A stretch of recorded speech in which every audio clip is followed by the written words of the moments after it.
Boa noite a todos. Queremos agradecer a oportunidade de trazer à discussão esse nosso projeto.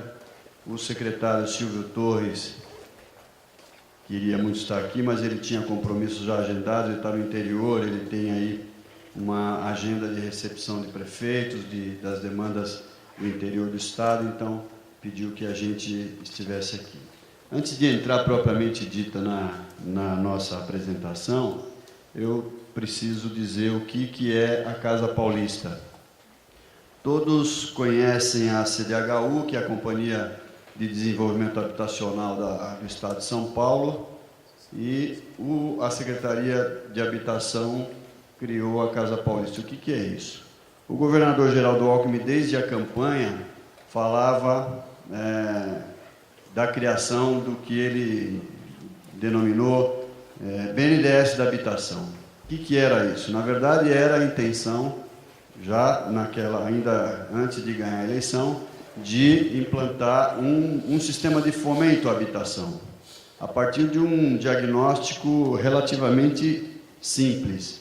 O déficit habitacional do Estado de São Paulo, da ordem de 1 milhão de unidades, 1.200.000 unidades habitacionais, dos quais cerca de 900.000 unidades é até 5 salários mínimos, segundo os dados que a gente dispõe. A Companhia de Habitação, a CDHU, tinha e tem até hoje uma capacidade de produção da ordem de 20.000 unidades por ano.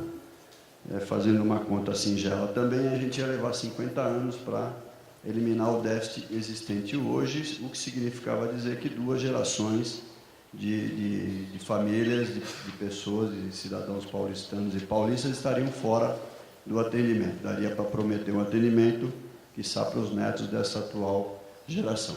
Daí nasceu a ideia do fomento, de tentar enveredar por um caminho que estimulasse a iniciativa privada a vir para essa produção também. Então, se criou a Casa Paulista. A Casa Paulista ela não tem personalidade jurídica, ela é um órgão dentro da Secretaria de Habitação. Na prática, ela funciona como uma coordenadoria. A Casa Paulista não é um programa, ele é um órgão criado por um decreto estadual integrado à estrutura da Secretaria de Habitação e passa a compor, juntamente com a CDHU, o sistema de atendimento habitacional, de produção habitacional. A CDHU cumpre o papel de todo o complexo de produção, a Casa Paulista tem o papel unicamente de fomento. A Casa Paulista não compra terreno, não faz projeto, não licita a obra, a gente faz articulação de recursos.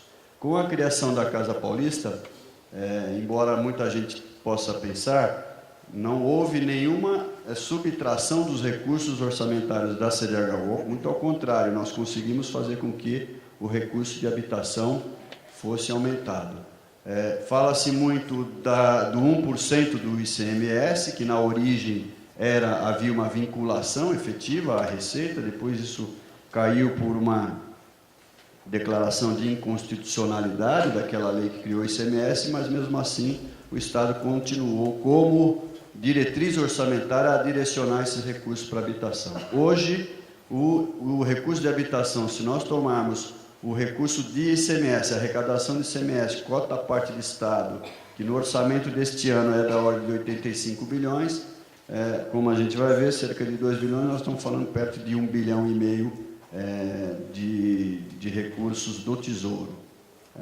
Dos dois, no quadro que eu vou mostrar, dos 2 bilhões e 240, que é o orçamento de investimento de habitação, 1 bilhão e 300 vem do recurso do Tesouro, contra 85, que é a arrecadação, nós estamos perto de 1,5%. Portanto, já nem é mais aquele 1%, a gente teve nos últimos 2 anos um aumento significativo nos investimentos. Dito isso, vamos para o nosso assunto em particular. Então, a questão orçamentária, de 2013, nós temos na Secretaria um total, só investimento, não está o custeio da CDHU, nem o custeio da Secretaria, que é bem pequeno. 2 bilhões e 240 é o montante de recursos destinados para investimento nessa composição.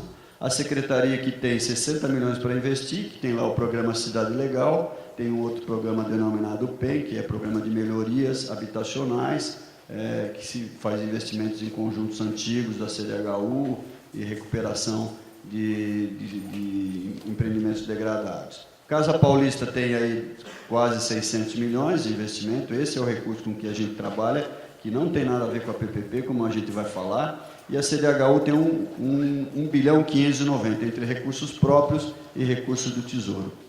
E essa é a conta que a gente fez, 1 milhão e 200 mil unidades, 2 bilhões por ano, tendo até então, até a criação da política de fomento, nós tínhamos praticamente a CDHU fazendo 20 mil unidades por ano, é essa conta que a gente fez de 50 anos para resolver o déficit de hoje. Então, esse é um quadro bastante resumido da situação orçamentária nossa. Aqui a gente tem uma outra coisa que é o que a Casa Paulista faz também. Nós estabelecemos desde 2012 uma parceria com o governo federal no programa Minha Casa Minha Vida. A presidenta Dilma e o governador Geraldo Alckmin assinaram um protocolo no dia 12 de janeiro de 2012. Já em junho nós conseguimos, de 2012 ainda, contratar as primeiras operações. Hoje o quadro de contratações é esse. Nós temos efetivamente contratados no Minha Casa Minha Vida, na parceria com o governo federal, que é operada pelo Banco do Brasil e Caixa Econômica Federal, temos contratados efetivamente 31.600 unidades, temos lá na prateleira para contratar, já solicitado recurso de mais 4.161 unidades. Veja que a gente tem uma composição dos programas entre o que é FAR, Fundo de Arrendamento Residencial, separado entre o Banco do Brasil e Caixa, e um programa de entidades. Para todos esses programas, a operação é destinada, a unidade produzida é destinada a famílias que ganham até R$ 1.600. A parceria com o governo federal é exclusivamente para as famílias que ganham até R$ 1.600, a denominada faixa 1. No município de São Paulo, nós estamos estabelecendo aí uma parceria que pelo menos 20 mil unidades, está entre 13 e 30 mil, coloquei aí algo perto da média, porque essas discussões ainda estão encaminhadas. Então, o que significa essa parceria? O programa Minha Casa Minha Vida, muita gente sabe que coloca até R$ 76 mil para cada unidade habitacional nas grandes cidades e 70 mil em cidades menores. O programa começa a atender municípios com população a partir de 50 mil habitantes. O Estado de São Paulo, desde o primeiro momento, reconhecendo a necessidade de se produzir unidades em alta escala no Estado, entrou com uma parceria oferecendo até R$ 20 mil a mais. Então, aquilo que seria 76, que veio de 76 do governo federal, mais os 20 mil do Estado, compõe 96 mil, começa a viabilizar muitos empreendimentos. É interessante notar que esses empreendimentos, eles não aconteceriam não fosse a parceria, porque ou eles escorregariam para a faixa 2, para outras faixas de renda, ou simplesmente os empresários deixariam de desenvolver esses projetos. Então, isso é bastante importante da nossa perspectiva aí. A parceria com o município de São Paulo vem sendo trabalhada no sentido de que, além do governo federal, com 76 mil, além dos 20 mil do governo do Estado, a Prefeitura pode entrar com até também 20 mil, aquilo que faltar para viabilizar, porque, ainda assim, com a parceria do governo do Estado e federal, a gente verifica que na capital de São Paulo tem sido muito difícil viabilizar dentro dos 96 mil. Então, estamos aí encaminhando uma parceria com o município de São Paulo para todas as outras ações. Então, era importante dizer que a Casa Paulista não é a PPP. A PPP é um dos projetos dentro da Casa Paulista. Os demais projetos são esses e os mais fortes são. A gente tem programas para servidor público, lote urbanizado no interior, e tem um apoio também ao programa Sub-50, e vamos agora assinar um acordo com o Rural. Então, é um espectro bastante amplo de atendimento. Nossa PPP. Nós dividimos a cidade em 6 setores, né? Assim distribuídos, né? Nós procuramos fazer algo abrangente. Mas é importante dizer como é que nasceu esse programa. Ele nasceu de 2 bases principais. Primeiro, um estudo que eu brinco às vezes, que é um estudo que estava lá empoeirado na CDHU, e eu falo empoeirado sem nenhum problema, porque eu era o diretor lá. Na verdade, eu estava, né, a gente acabou localizando, o professor Antônio Márcio, que está aqui presente, encontrou esse estudo lá e nós resolvemos fazer uma atualização dele. Daí nasceu a ideia de fazer uma escala maior. Nós já tínhamos vivido o programa de cortiços que, ao longo que começou em 2002, pela CDHU, num contrato com o BID, e depois de 10, 12 anos de programa, ele foi capaz de produzir cerca de 3.000 unidades, talvez menos do que isso, não chegou a 3.000. E ainda tem alguns empreendimentos sendo entregues. Há terrenos desapropriados para aquele programa que ainda não conseguiu se viabilizar até hoje. Tem uns deles, inclusive, que nós estamos colocando aí dentro dessa parceria. Então, esse estudo a gente atualizou e daí nasceu o interesse de fazer em alta escala. Outro estudo importante que nós encontramos no Estado foi um estudo da Secretaria de Planejamento que apontava quanto interessante seria investir no centro da cidade, o quanto seria melhor para o Estado deixar de fazer os investimentos na periferia e fazer no centro. Havia um ganho marginal de mais ou menos 1/3 do investimento, porque fazendo no conjunto nas periferias teria de levar toda a infraestrutura de saúde, educação, transporte, e isso já era algo disponível naquela época em abundância, hoje em menor escala, mas naquela época, estou falando de 2008, época do estudo, era bastante abundante, havia ociosidade de escola e tudo mais. Então, o projeto que a gente desenhou não nasceu pura e simplesmente de uma ideia, a gente nasceu da observação de alguns programas que funcionaram, mas numa escala muito pequena, né, incapaz de atender na velocidade que a gente entendia necessária o déficit e as demandas, e também porque a gente tinha essa questão dos recursos, da restrição de recursos. Você vê que lá no orçamento de 2013 não caberia a PPP fazendo sozinho. Nós tivemos de ir ao mercado, olhar o mercado e buscar o investidor privado para que a gente pudesse alavancar os estudos. Se vocês perceberam nos valores de investimento anterior, nós estamos com quase 3 bi na parceria, tendo colocado 600 milhões. Então, a gente conseguiu puxar recurso privado. Era essa a intenção da política de fomento, que ela começa a dar certo, evidentemente ainda tem um caminho para se consolidar, mas ela começa a dar certo. E aí, a PPP também vai aproveitar o capital privado. Então, a PPP nasce da perspectiva, justamente da perspectiva que o Estado não tinha recurso para fazer mais do que já estava programado no seu orçamento e mais do que aqueles programas que já estavam desenhados. Então, ela vem em adição a tudo que se faz. A PPP, ela é uma novidade, mas ela vem em adição aos demais programas. A ideia era buscar, antecipar um cronograma, buscar fazer isso de modo acelerado, ou seja, queimar algumas etapas no que diz respeito ao investimento e acelerar a oferta de moradia, e aproveitando a grande oferta de capital que o setor privado tem maior velocidade para captar. Então, fizemos isso, dividimos em setores e quando a gente lançou esse edital, fizemos um chamamento público. Importante dizer que esse chamamento público foi feito dentro de uma regra do programa estadual de PPP, que não é nosso. Existe um programa estadual mais amplo no estado de PPP, que faz metrô, hospital, tem PPP da educação, agora está saindo da FURO, que é fábrica de remédio. Então, tem um grande programa de PPP no estado. A PPP da habitação é um pedaço disso daí. Então, a gente entrou nesse programa, existe lá no regramento do programa um decreto que estabelece o que no Estado se chama manifestação de interesse privado, que é MIP, há outros que conhecem como PMI, que é procedimento de manifestação de interesse, onde ou o Estado provoca, foi o que a gente fez, vai para a rua e diz, olha, eu quero resolver tal problema, quem é que apresenta a proposta? Ou o próprio privado, isso está aberto, todo mundo pode, quem quiser pode fazer uma MIP, pode apresentar, fazer uma manifestação de interesse privado, fala, tem tal problema que eu gostaria de ajudar a resolver, isso é aberto, o Estado acolhe, na medida em que há interesse e encaixa nas políticas, ele divulga isso.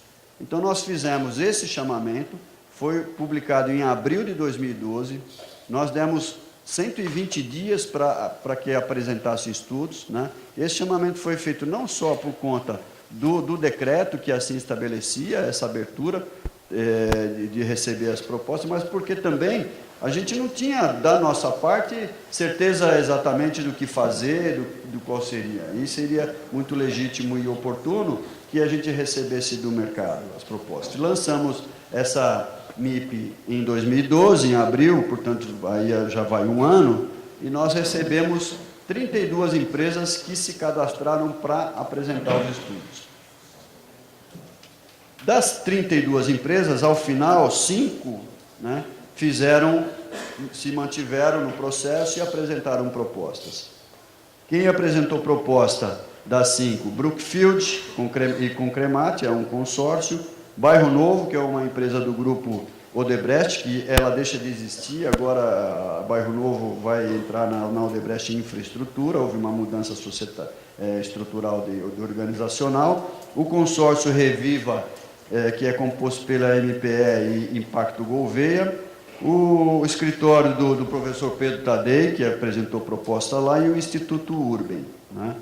Então, essas 5 empresas apresentaram projetos para os 6 setores. Nós tivemos, inicialmente, uma pedida de 10 mil unidades, os estudos trouxeram 28 mil unidades.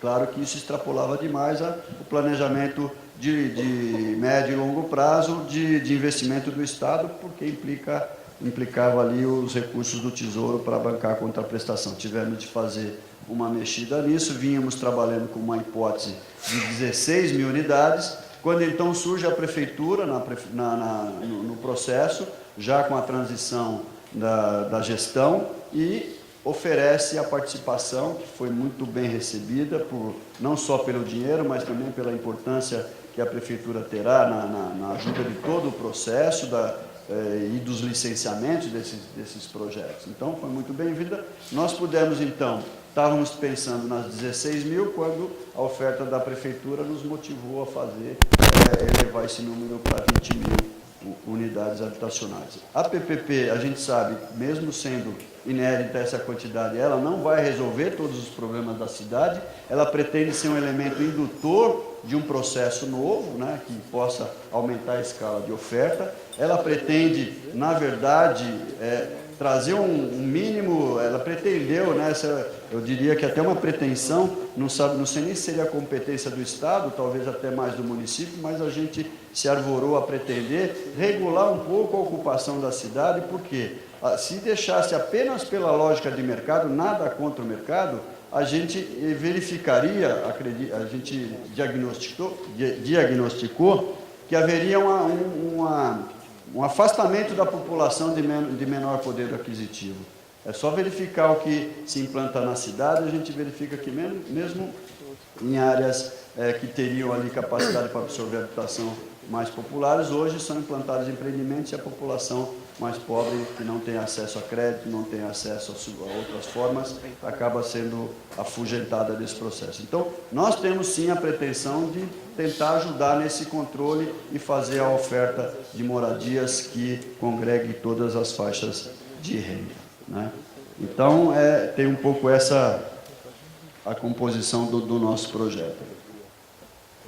Ele procurou seguir um eixo ferroviário e de algumas artérias viárias importantes da cidade, que, no jargão dos arquitetos, eu não sou nem arquiteto nem urbanista, né, significam fraturas na cidade, cicatrizes na cidade, que tem aí um interesse em áreas degradadas ao longo dessas cicatrizes, e que a gente pretendeu fazer uma ocupação um pouco melhor do que existe hoje. Os estudos buscaram identificar imóveis subutilizados, né, imóveis desocupados, imóveis degradados, quer dizer, a gente buscou com bastante cautela imóveis que seriam viáveis de se fazer essa implantação muito rapidamente, que requerem pouco reassentamento, porque os programas de reassentamento estão atendidos nas outras linhas e nos outros programas que nós temos, e a gente procurou, portanto, aproveitar aquilo que há de ocioso na cidade para implantar esses empreendimentos. E, assim, a gente acredita que vai conseguir atingir as 20 mil unidades. Aí vem um ponto forte também da nossa perspectiva do programa, que é essa diversificação de renda. Nós estamos colocando das 221 mil unidades, 6.560 até 2.265 de renda. O que é esse número aí? 2.265 são 3 pisos salariais do Estado. Nós fizemos um recorte, que é o RF1 ali, 3.261 unidades, que é o recorte do FAR, que é até 1.600. A gente fez isso porque na modelagem que os estudos trouxeram, apontaram o interesse de buscar recursos no Minha Casa Minha Vida, então nós criamos essa faixa intermediária para calibrar o programa ao FAR e colocamos 3.261 unidades. Nós achamos que uma das riquezas do processo é justamente essa diversidade de renda, garantir que no mesmo imóvel, no mesmo local, uma família de um piso salarial do Estado possa receber uma moradia e estar ali convivendo com famílias que têm uma renda um pouco maior e, portanto, a gente buscou fazer uma distribuição equilibrada. E também pretendeu o programa colocar outras faixas de renda maior por várias razões, e uma delas também para ajudar a pagar a conta, porque não haveria recurso de contraprestação do Estado, do Tesouro, para bancar tudo para a faixa 1. Né? E também, como a professora Raquel já bem colocou, o programa tinha a intenção não apenas de ser um programa habitacional, mas um programa de requalificação urbana, trazendo alguns outros aspectos que não apenas a habitação, na medida em que há outros programas que atendem particularmente a política mais focada na habitação, né? E aí a PPP viria com outro viés, que é da requalificação do espaço urbano. Aqui é um pouco burocrático, vou passar um pouco, tá? Já estou aqui sendo... Só dar a ideia do processo, iniciado em abril, 32 empresas, 5 apresentaram os estudos, os objetivos eram inclusão social é objetivo e é estratégia também para nós. O objetivo era de requalificação, acelerar o processo de repovoamento do centro que já vem acontecendo, o censo já mostrou isso fortemente, aproximação da moradia dos locais de oferta de emprego. A outra estratégia importante para nós foi a ocupação das EIs. Nós verificamos que muitas das áreas eram EIs, e todos aqueles vazios e tudo mais eram EIs, então nós focamos bastante nisso, por uma outra razão muito simples também, porque às vezes tem uma legislação municipal já colocada, então nós calcamos toda a questão em cima das EIs e toda a legislação dos EIs. Nós não fizemos um programa que implique mudança de legislação no município. Claro que vem aí a mudança do plano diretor, a rediscussão, evidentemente essas coisas vão estar colocadas, mas hoje, como tal, a lei diz EIs que vai o quê? Ela pega as EIs, HMP e HIS, até 6 salários mínimos HIS e até 16 salários mínimos HMP. Então a gente buscou fazer isso. Outra estratégia foi facultar ao privado promover desapropriações quando, porventura, ele não consiga a aquisição pelos meios normais de mercado, pelas formas tradicionais. Então, esse é um poder que o Estado outorga ao privado para fazer essa desapropriação. Lembrando que é um processo de concessão, na verdade é o privado agindo em nome do Estado. Não se trata aqui de entregar a questão ao privado, é uma outorga de poderes a eles para exercer aquele papel que o Estado, como eu disse, às vezes é lento, há processos de desapropriação há 10 anos aí, então a gente acredita que o privado pode desenvolver mais rapidamente, tem mais meios, porque as desapropriações são feitas dentro da estrutura do Estado, que não tem só esses problemas e nem essas discussões dentro das áreas jurídicas do Estado. Outra estratégia é que todo o balizamento é do poder concedente, no caso do Estado e, em parte, com o município, na medida que ele participa do processo, né? Mas o balizamento é do poder público. Ao privado é transferida toda a parte operacional e mais a parte de captação de recursos para fazer o investimento que o Estado não tem. Né? Público-alvo desse negócio é a população que trabalha no centro da cidade. Isso foi uma questão muito discutida dentro do governo e foi essa a definição que se deu. Né? Então, é quem trabalha no centro da cidade. Prioridade, como se viu naquela pizza, para a população que ganha até R$ 4.068, que são 6 salários mínimos. Então, outros atendimentos além disso. E importante dizer que a gente colocou 2.000 unidades para atendimento aos movimentos sociais. Quem são esses movimentos sociais? A CDHU, ao longo dos seus processos de atendimento, ela fez diversos editais de seleção pública de entidades. Ela tem lá vamos dizer assim, um passivo de quase 15.000 unidades. Parte a gente está atendendo com Minha Casa Minha Vida e parte a gente quer atender nessa PPP por uma razão muito objetiva. Foi feito em 2010 um edital de seleção para entidades da área central, que operam na área central. É bem verdade que algumas delas que foram habilitadas não tinham lá essa atuação tão plena na área central, mas também não se podia cercear a participação dela por questões de ordem jurídica. Logo, dessa seleção saíram 18 entidades selecionadas e são essas entidades que nós vamos atender e nós vamos pagar aquela conta, um passivo que era da CDHU, que a Secretaria de Habitação assumiu dentro desse projeto. O escopo, portanto, vem a aquisição de terreno, o setor privado tem de adquirir o terreno, se preciso for, pela desapropriação, elaborar os projetos, executar as obras habitacionais, de infraestrutura e de equipamentos e prestar o serviço. Esse é outro foco fundamental, até o que justifica a PPP. Mas não é só por isso, é porque a prestação de serviço, da gestão condominial, trabalho social e outros serviços de gestão até do subsídio, que é um controle melhor sobre o subsídio, sobre a mobilidade das famílias, venda de gaveta, aqueles contratos de gaveta, quer dizer, a gente pretende que o privado faça um controle melhor desse negócio do que o Estado é capaz de fazer, ou tem sido capaz de fazer. O setor privado vai investir, pela modelagem que a gente definiu para as 20.000 unidades, 4 bilhões e 600. O Estado está disposto a colocar até 296 milhões por ano, né? Esses dois primeiros valores são valores correntes, ou seja, não está o dinheiro no tempo. 1 bilhão 622 é o que o Estado deve colocar, e isso aí há valor presente, é o fluxo financeiro disso, há valor presente, é no Estado de hoje. A participação da Prefeitura com 404 milhões. Nós pretendemos que o processo comece em 2 anos, já no segundo ano, ao final do segundo ano, já tem entrega de unidades, a gente colocou um cronograma de pelo menos 5% já no final do segundo ano, e até 6 anos toda a implantação concluída. É desafiador, é um negócio bastante apertado, eu diria, mas é o desafio que a gente vai impor ao privado. Portanto, a concessão deverá durar até 20 anos, se entregar nos 2 primeiros anos, sobram 18 para o Estado pagar a conta.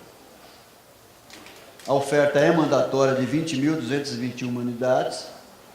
As atividades operacionais serão transferidas ao privado, as operacionais, os balizamentos e diretrizes ficam com o poder concedente. O poder concedente vai fiscalizar essas empresas. A concorrência é internacional, nós dividimos, para efeito da concorrência, aqueles lotes em 3, né? Concepção urbanística, nós adotamos do Instituto Urban, né? Aqui é importante dizer o seguinte, nesta fase, nas 20.000, nós aproveitamos 2 dos projetos. Nós lançaremos em breve uma segunda fase do projeto, que entrarão as outras empresas. Neste caso, entrou a modelagem do Instituto Urban, que a gente adotou o modelo urbanístico, junto com a MPE. Na fase seguinte virão os projetos da Brookfield, do professor Pedro Tadei, e da Bairro Novo, da Odebrecht. Então, só para deixar bastante claro que isto não é um processo que começa e termina, nós vamos avançar. Nessa primeira fase são as 20.000, na segunda fase virão os outros projetos.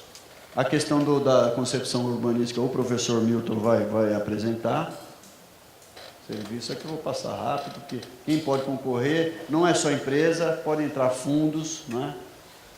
Critério de julgamento é quem oferecer para o Estado a menor conta. Também tem uma variação de tamanho, de número de dormitórios, são diretrizes que elas podem, na medida em que o cadastramento das famílias se efetivar, elas podem sofrer alguma alteração. A gente colocou como diretriz até 20% das unidades de um dormitório e até 15% para unidade de 3 dormitórios.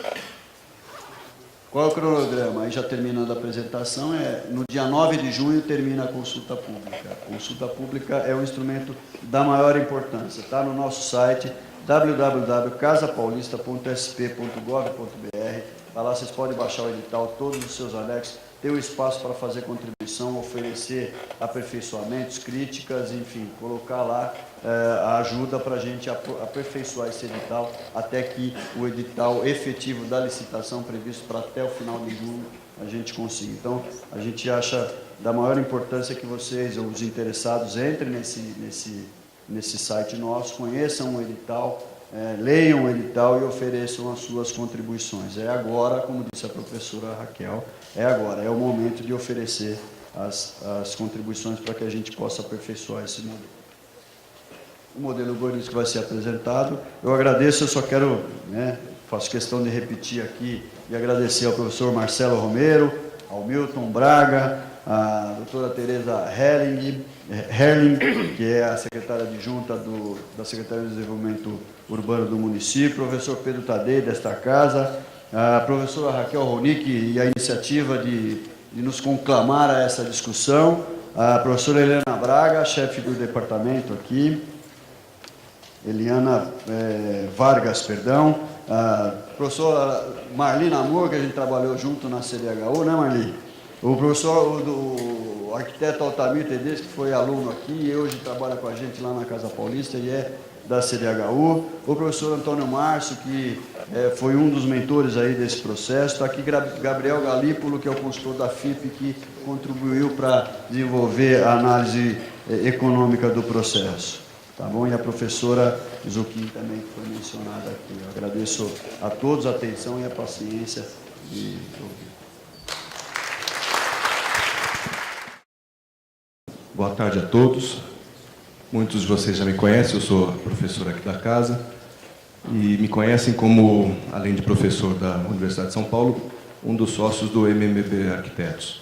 Mas hoje eu falo aqui em nome de um grande grupo de profissionais, não apenas arquitetos, que prepararam essa modelagem nessa primeira fase da seleção das concessionárias que vão levar adiante a PPP habitacional no centro. E a primeira coisa que eu devo dizer é que nenhum desses profissionais desse grande time seria capaz de apresentar em detalhes todos os aspectos envolvidos num programa como esse. Além dos aspectos urbanos, arquitetônicos, existem os aspectos jurídicos, os aspectos econômicos, os aspectos sociais. E, então eu vou me concentrar mesmo nos aspectos urbanos e arquitetônicos, que são os aspectos que, nesse caso dessa PPP, como já foi dito pelo Reinaldo Iapequino, foram propostos pelo Instituto Urbem, que acabou tendo a sua proposta acatada e as suas diretrizes passaram a ser especificações técnicas para a fase que agora se inicia. Pelo menos o embrião das especificações técnicas que poderão, eventualmente, ser complementadas por contribuições dessa fase de consulta pública. E o Instituto Urbem talvez tenha feito uma coisa muito importante, que foi, de fato, pensar o programa não apenas como um programa de construção de habitação social, mas também como um programa de renovação urbana, e resolveu estudar e apresentar proposta para os 6 setores, que são aqueles setores que apareceram naquele primeiro mapa. Basicamente são as EIs que estão na área central de São Paulo, nos bairros centrais. Esse programa, inclusive, não ainda foi pensado para o que a gente conhece como o centro histórico da cidade, onde outros programas estão sendo desenvolvidos, e no momento também que esse programa foi iniciado, havia um programa para Nova Luz, e, portanto, também essa área não era incluída naqueles 6 setores. Essa visão abrangente permitiu, talvez, compreender bastante bem alguns dos problemas mais importantes que essa área vem enfrentando. São muitos, mas talvez caiba destacar, seja interessante destacar, que o centro de São Paulo, esses bairros centrais, eles hoje apresentam uma espécie de defasagem. Se, por um lado, a economia já avançou muito, já mudou completamente, são bairros que foram majoritariamente originados pela atividade industrial, a sua morfologia, tanto o seu loteamento, parcelamento fundiário e mesmo as suas tipologias edilícias, são muito marcadas ainda por essa época da indústria. e problemáticas, muitas vezes, para outros usos urbanos, que é o que começa a ocorrer. Porque, ao mesmo tempo, se há esse estoque de oportunidades, né, tanto edilícias como de fundiárias, precisando de uma transformação um pouco mais ampla do que outras áreas da cidade que já se originaram para os usos normais da cidade, nesse momento, essa área está sendo reocupada, repopulada. Nessa imagem, a gente vê as taxas de crescimento na década de 90 a 2000, de acordo com o Censo de São Paulo, e foi talvez a última década, de algumas décadas, em que o centro perdia população. Eu não sei exatamente os números, talvez a Raquel até saiba, mas eu já ouvi falar algo em torno de 300 mil habitantes teriam deixado o centro de São Paulo por possivelmente dificuldade de pagar os custos que o centro de São Paulo acaba trazendo. Nos últimos anos, esse slide mostra as taxas de crescimento desses últimos 10 anos, nós sabemos que principalmente nos últimos 5 anos que isso ocorre, há uma volta da população para o centro. As razões para isso devem ser várias, mas talvez isso expresse, até certo ponto, a mobilidade social, essa mobilidade espacial expresse a mobilidade social que o Brasil conseguiu promover nos últimos 10 anos. O que isso implica é que o mercado está, como até o próprio Reinaldo já disse, ocupando essa área. E se isso for deixado para o mercado desenvolver e atender a demanda que existe, muito provavelmente haverá uma diminuição da população de menor renda no centro. E, ao mesmo tempo, nos pareceu, isso é uma das razões para a gente acreditar nesse programa, que essa energia que a cidade de São Paulo tem, digamos, essa energia, essa tendência de reocupação no centro, pode ser muito favorável para fazer aquilo que eu acho que daqui para frente será inevitável, que é pensar a habitação social junto dos outros segmentos sociais. Não dá mais para pensar a habitação social como resolvida em grandes guetos de pobreza, em grandes conjuntos habitacionais, porque a demanda é imensa, talvez nem fosse suficiente essa estratégia, além de ser, como sabemos, uma estratégia desastrosa, porque mais do que resolver o problema, cria novos problemas. E, muito provavelmente, a sociedade paulistana terá, e já está, acho que começando a considerar, que pensar a habitação social no meio das outras habitações, da habitação para os outros segmentos. Esses são os 6 setores, basicamente são as EIs, e eles têm, obviamente, algumas constantes, mas têm muitas diferenças. Então, quando eu falava que a visão dos 6 setores permitiu uma compreensão talvez mais acurada de cada um dos lugares, é muito importante essa comparação também dessas diferenças e a compreensão dessas diferenças, como a gente vai ver um pouco mais adiante aqui nessa breve exposição. Os princípios que nortearam os estudos eleitos pelo Instituto Urban, mas, de certo modo, já presentes no chamamento proposto pelo governo do Estado, são o uso misto, quer dizer, não apenas o desenvolvimento de habitação, mas também o desenvolvimento de outras atividades urbanas, a ocupação plural, misturando justamente os distintos segmentos sociais, prioritariamente aqueles que são permitidos em ZEIs, que são os segmentos sociais que têm renda de 0 a 16 salários mínimos. É muito importante a vinculação com a vizinhança, compreender, então, quais são esses lugares, quem são essas pessoas que vivem aí, quais são as cadeias produtivas já instaladas, para que essa nova ocupação potencialize aquilo que interessa potencializar em cada um dos lugares, estruture aquilo que falta, aquilo que possa ser estruturada com um programa habitacional e valorize aquilo que já é estruturado em cada um desses bairros. E, finalmente, uma coisa muito importante, a proximidade à rede de transportes. Quase todos os setores do programa estão em raios de 600 metros, que correspondem às áreas de intervenção urbanas, as AIUs, que são princípios ainda não exatamente regulamentados, mas declarados. E aí eu dependo um pouco a gente tinha gente que nos ajudava a pensar toda a legislação. E aí já digo que, de um certo modo, tudo aquilo que pensamos está muito de acordo com os principais consensos ou planos que São Paulo já conseguiu estabelecer. Não apenas o plano diretor, que obviamente precisa de revisões, mas tem, por exemplo, o instrumento das EIs, que é muito importante, as AIUs, entre outras coisas, mas também o São Paulo 2040, que conseguiu estabelecer alguns princípios que foram aqui adotados, como a cidade compacta, a cidade de 20 minutos, e isso, eventualmente, depois podemos voltar a esse assunto. Então, dentro de um raio de 600 metros, a gente imaginava concentrar os empreendimentos. Além disso, dessa, digamos, rede estruturadora do metrô, na macroescala, fomos também estudar um pouquinho as redes de vizinhança, estruturadoras da vizinhança. E procuramos compreender bem quais são os principais caminhos que poderiam articular esses empreendimentos e transformar isso numa ação integrada. Então, essa imagem mostra a rede de mobilidade integrada proposta pela gestão passada da Prefeitura, que são ciclorotas, são melhorias em algumas vias mais importantes aí do centro, e a gente complementava essa rede com caminhos que a gente construiu estratégicos para vincular melhor essa rede de mobilidade de baixa velocidade aos principais pontos de transporte de média e alta capacidade, que são os corredores de ônibus e as redes do metrô e da CPTM. Obviamente, nem todas essas obras estão dentro desse programa e foram apresentadas como diretrizes, embora, como a gente vai ver, algumas obras de melhoria da infraestruturação da cidade foram associadas às obras de construção de habitação social.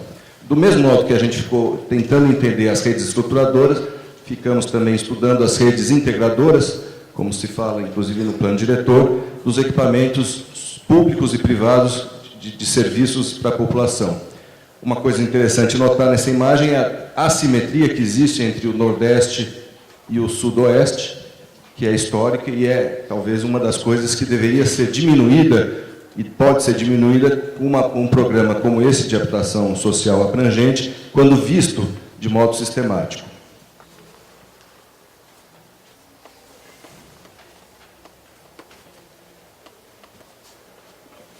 Finalmente, aí reunindo essas duas redes de equipamentos e de eixos de transporte, a gente tem um quadro desse sistema. As diretrizes, que acabaram virando especificações técnicas, eu poderia dizer que são, como a Raquel até já antecipou, mais ou menos de consenso. Há muitos anos aqui na FAO, a gente tem discutido a importância de se trazer habitação para o centro, onde tem muita oportunidade, muito emprego e onde talvez falte um pouco de vitalidade. Num certo sentido, talvez a grande transformação que um programa de habitação pode promover nas áreas centrais de São Paulo é o próprio desenvolvimento do uso habitacional. Até porque sabemos que programas de desenvolvimento urbano, através de grandes equipamentos públicos, no caso de São Paulo, não foram muito bem sucedidos. É o caso da Sala São Paulo, Museu da Língua Portuguesa, Pinacoteca, que são, obviamente, muito atraentes e desejados, mas não talvez suficientes para trazer vitalidade para essas áreas. Portanto, a importância desse programa é, sim, construir habitação no centro da cidade. Nesse sentido, obviamente, evitar esses conjuntos imensos que não têm nenhuma relação com o lugar, a gente poderia dizer abstratos, com a repetição, a exaustão de uma tipologia, mas que é muito comum, a gente tem visto isso demais no Brasil. Também evitar, uma vez que é um programa de habitação plural, habitação de mercado, habitação social, isso que o mercado está fazendo e que está criando talvez um desastre similar, porque também gera guetos, que são os condomínios fechados para a cidade. Isso está acontecendo agora lá na Barra Funda, acho que é um problema, inclusive, para todos nós, ao pensarmos no nosso novo marco regulatório. Concentrar as intervenções em torno das estações tem uma série de vantagens, inclusive, como basta pensar um pouco, diminuindo a demanda por transporte, porque a melhor viagem para um plano de transportes é aquela viagem que não precisa ser mais feita, que é o que pode ocorrer quando a cidade fica mais equilibrada e tem mais gente morando no centro, junto dos empregos. Mas mais importante do que isso, além do conforto, que obviamente essa população teria para poder sair pela cidade, é imaginarmos que talvez a melhor forma de promover a coexistência é colocar essa gente aonde a cidade vale muito, aonde ninguém está disposto a abrir mão do que ali é oferecido. E a gente acha que hoje em São Paulo existem, obviamente, exemplos, como o Parque do Ibirapuera, onde a gente vê essa coexistência sem grandes conflitos, portanto, no resto da cidade, talvez aquilo que mais valha seja o transporte de alta capacidade e alta qualidade. Então, a gente achava que reunir junto do metrô, principalmente nas cercanias mesmo, onde todo mundo passa, era a melhor forma de garantir essa pluralidade que é tão importante. Do mesmo modo, ao longo das principais avenidas, e aquela área é cheia de avenidas importantes, a gente achava que era uma estratégia similar. Promover, depois nós vamos ver alguns exemplos, a transposição dos grandes eixos, isso é também uma diretriz. Promover melhorias estratégicas do espaço público local. No fundo, a grande transformação que o programa de habitação pode promover é melhorar a habitabilidade do centro, através de melhorias localizadas, que são do interesse da vida local, da vida da baixa velocidade, porque é essa a natureza dessa atividade urbana. Melhorar a relação das grandes infraestruturas com o tecido urbano, principalmente promovendo uma relação mais proporcional entre os grandes eixos e a ocupação vizinha, além da criação de áreas de amortecimento da presença, às vezes, exagerada desses grandes eixos, como indicado no croquis de baixo. Agrupar os empreendimentos para conseguir que essas intervenções tivessem maior poder transformador, justamente podendo, por exemplo, construir calçadas avantajadas, com uso misto, o uso de interesse público no térreo, e constituir, assim, às vezes, verdadeiros polos de oportunidade, como prevê o São Paulo 2040, às vezes, nos bairros mais consolidados, simplesmente pequenos espaços de vida de vizinhança, como largos e praças. E, chegando um pouco mais na escala edilícia, evitar o afastamento do prédio em relação à rua.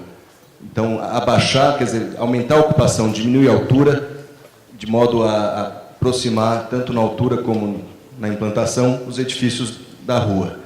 E, assim, promover a animação da rua e, ao contrário também, da rua animando e controlando, um tanto controlando o prédio. E programar o uso privado de interesse público no térreo, ou mesmo o uso público no térreo. Não colocar habitação no térreo, porque nessas áreas há muita demanda, se não por comércio, por serviços de rua, como oficinas, marcenarias, serralherias e assim por diante. Nesse sentido, é muito fácil evitar o muro e a garagem de sobresolo, porque essa área no chão vale muito. E promover essa interação imediata, direta das calçadas com o que acontece dentro dos edifícios. Finalmente, a diretriz mais importante, que é promover o uso misto e a diversidade social. E, nesse sentido, foram feitos vários esqueminhas para mostrar como isso poderia ser desenvolvido. E aí começamos, quer dizer, tudo isso essas diretrizes foram ensaiadas em uma infinidade, é um exagero, mas em muitos estudos de, digamos, pré-viabilidade, que foram apresentados em planos urbanos para cada um dos setores e recortes, que a gente chamou de áreas de intervenção, e também em estudos volumétricos que permitiam a gente imaginar quais seriam os benefícios, as melhorias da infraestruturação local e quais seriam os usos, grosso modo, dessa ocupação.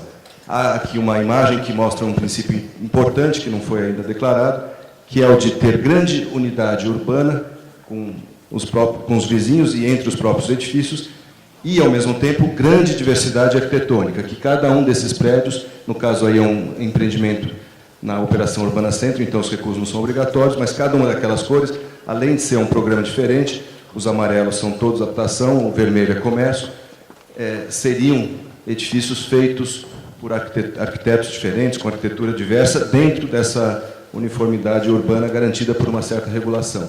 E esse exemplo mostra claramente como é possível criar novos espaços públicos que valorizam endereços, como, por exemplo, a criação de um logrador, um boulevard ao longo dos trilhos ferroviários, capazes de melhorar, criar novos endereços e valorizar esses terrenos.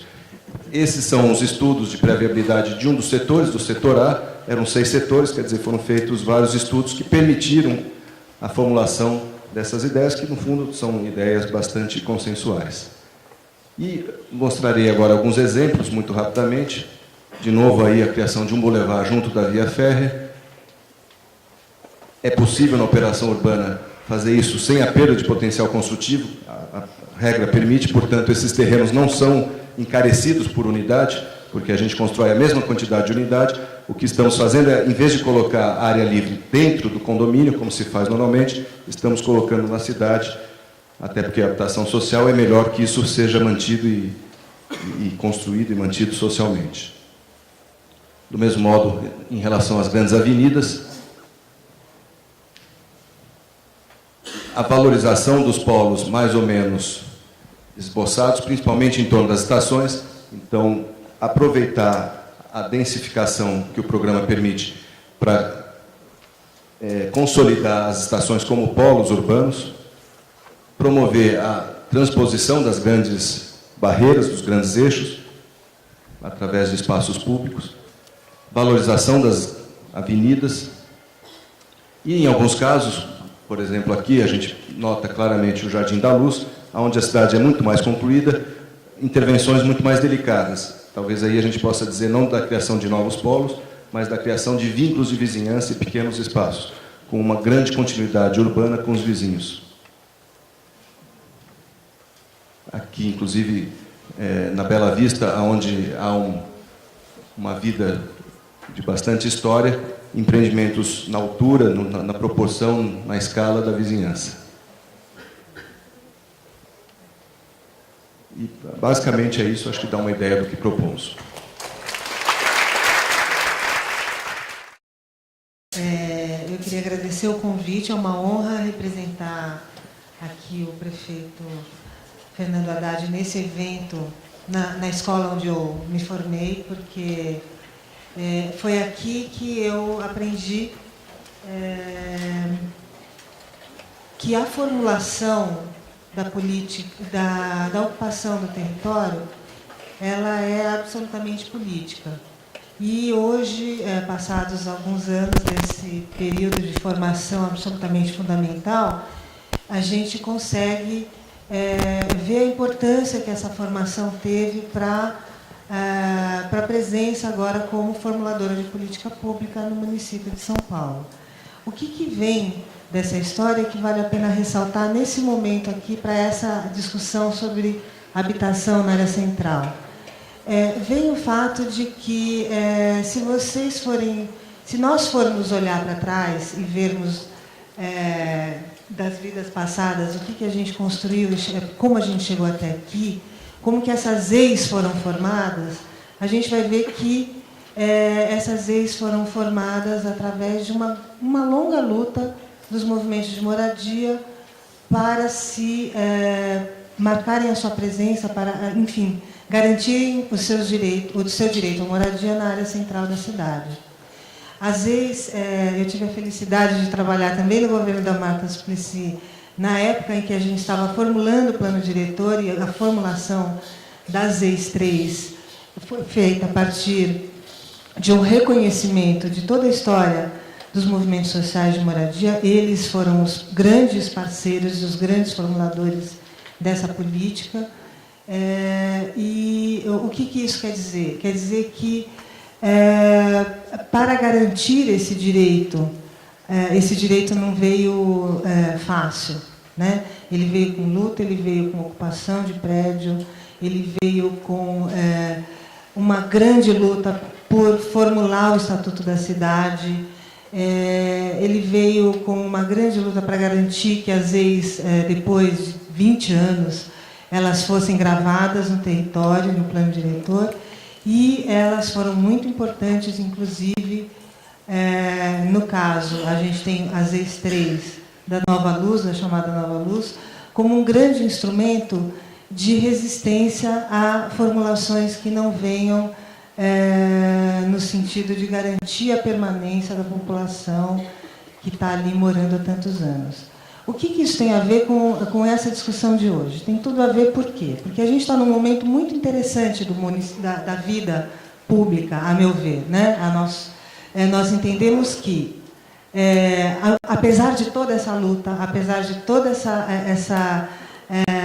dessas conquistas de garantir espaços demarcados no território para que a habitação fosse construída, de garantir, em alguns momentos, políticas públicas voltadas à produção da moradia na área central, tudo isso não foi o suficiente para garantir uma produção adequada e uma produção em escala.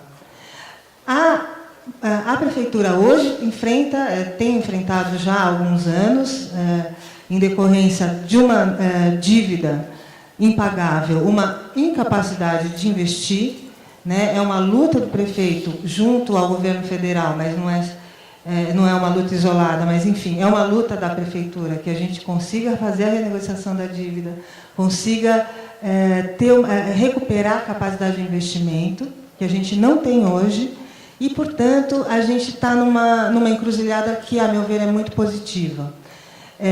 Por um lado, a gente precisa arrecadar dinheiro, e, por outro lado, a gente precisa garantir os direitos conquistados pela população para garantir a moradia na área central. Como fazer isso? Isso é um desafio, então eu só queria concluir a minha fala dizendo que é muito positiva a forma como a FAO chamou essa reunião, porque sinaliza que ela vai estar atenta a essa PPP, que ela vai estar atenta à formulação e à implementação dessa política pública na cidade e vai ajudar, como sempre ajudou historicamente, a formulação de saídas para os eventuais conflitos que a gente tenha, né? A gente tem que estar atento, é uma inovação muito bem-vinda. A Prefeitura aporta 400 milhões, porque acredita nessa saída de chamar a iniciativa privada para alavancar recursos que até hoje a gente não tem como alavancar. A parceria é muito bem-vinda entre Prefeitura, Estado e União, é um momento também muito positivo.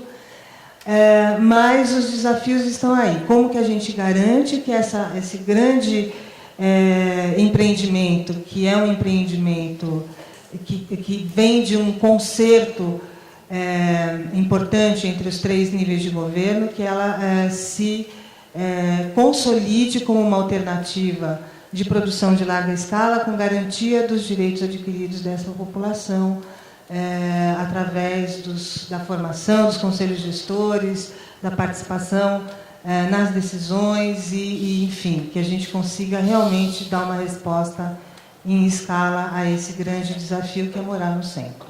Obrigada.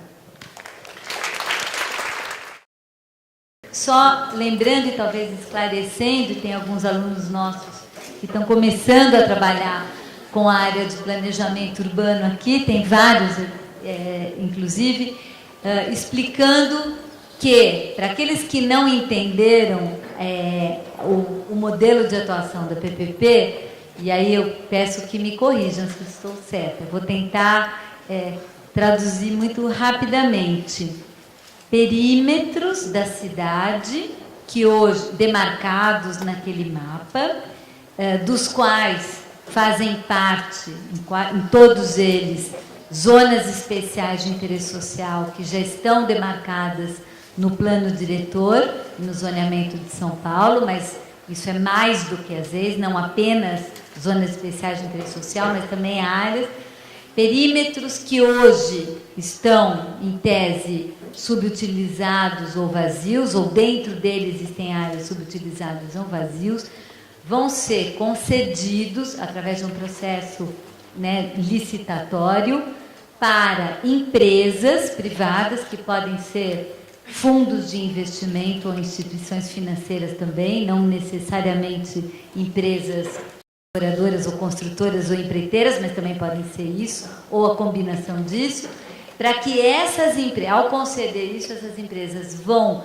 ganhar o poder de desapropriar terrenos que estão dentro desses perímetros, já que o governo do Estado vai fazer os decretos de desapropriação sobre eles, e essas empresas terão que investir nesses lugares, ofertando habitação, mas não só habitação, outros usos também, e obedecendo aquele mix e as proporções que foram apresentadas aqui pelo Dr. Reinaldo, quantos por cento do quê, e obedecendo as diretrizes urbanísticas que foram apresentadas aqui pelo Milton, na maneira de intervir.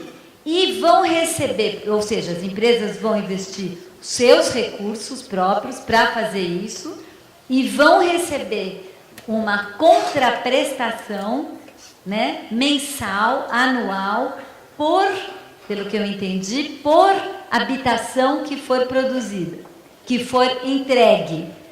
E vão receber essa contraprestação ao longo do período da concessão, ou seja, vão receber isso mensalmente, essa contraprestação por parte do governo do Estado, que vai pagar para essa empresa ao longo de 20 anos por habitação entregue de acordo com esse mix.